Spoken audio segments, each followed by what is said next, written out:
I'm Cape Joel, and this is Comic Smack, your weekly, daily, all the time, anytime comic show where I give you your fix of everything you need to know from the world of comics and superheroes. And on today's show, we're taking a closer look at Amazing Spider-Man Renew Your Vows issue number 7. When the Xavier School for Gifted Youngsters come under attack by the Brotherhood, it's up to Spider-Man and his family to save the day. What'll happen next? Let's hop on in together and find out, shall we? Okay then, so as we join the comic, Peter and Logan are just coming to after Miss Mistress's attack that managed to knock out everyone in the office. How did Wolverine not get knocked out? Spider-Man jammed a bunch of web fluid in his mouth hoping it would filter out the gas, and it did. Wolverine knows this whole situation has the stink of Magneto all over it, and the two dads are going to have to move fast if they want to save their children from the Master of Magnetism. Now it's outside Cyclops and Mary Jane begin to start catching on that stuff is not right in the school right here, right now. They try and rush inside, only the Blob is out there running interference, which leads to a giant schmoz. Wow, when was the last time you can remember the Blob actually being a threat and actually being able to battle a bunch of the different X-Men to a standstill? The last time we saw him, he couldn't even battle the junior time-traveling X-Men without falling on his face. So what exactly is Magneto's big mutant power play right here? Well, he hopes to use the power of Cerebro to influence mutants all over the world into rising up against their human oppressors. Only he can't do this on his own. He's going to need someone with psychic powers, and for that,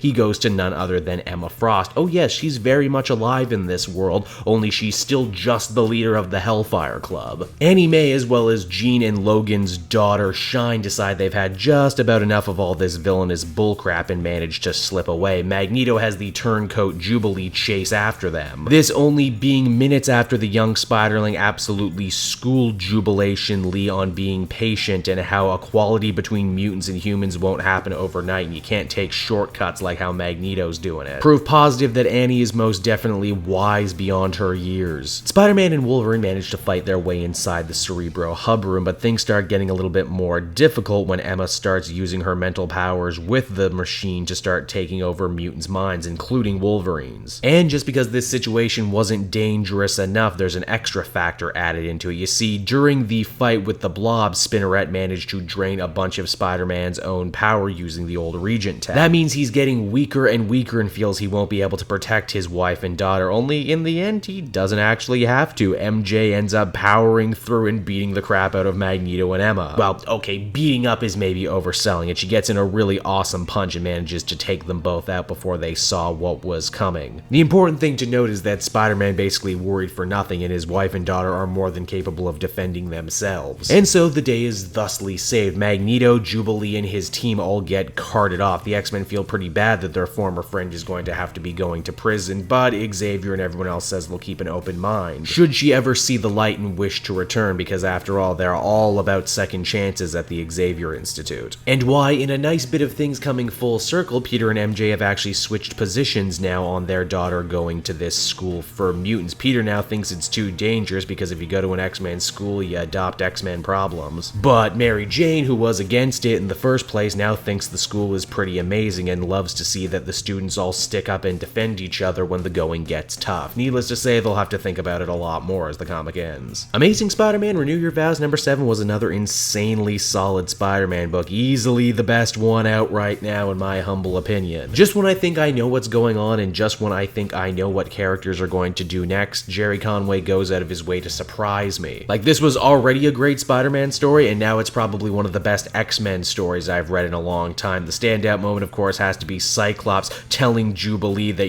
she shouldn't give up hope. I don't know if Jerry Conway was going out of his way to try and make, like, the best version of these characters that, tries to address everything that's going wrong in the main universe. I think he just wrote the versions of the characters he remembered, and it works. Art's solid, the relationship and marriage between Peter and MJ is great. They mine a ton of really interesting, compelling stuff from that. Annie growing as a character, developing her powers and learning to work with others is also really solid. Overall, I gotta give this one a 9 out of 10. It's just a joy from start to finish. So there you have it, everyone. One of the 2 Spider-Man books that came out this week. I hope you enjoyed it, and while I have your attention, why not check out some of the other videos I have on offer from the channel. Want to stay up to date on when the newest Cape Joel videos come out, well, you can do that by following me on Twitter at Cape Joel, or checking out any of my other social media feeds down in the description of this video. And while you're down there, you'll also find my personal link over to bookdepository.uk, aka my favorite place for buying comic book trades at great prices. And if you use that link, not only will you be getting yourself a killer deal, but a small percentage of that sale will go to support me and the channel. So you get something nice, I get something nice, everybody wins, right? So until next time, I've been Cape Joel, thank you so much for watching, and I will see you in another video. Bye-bye.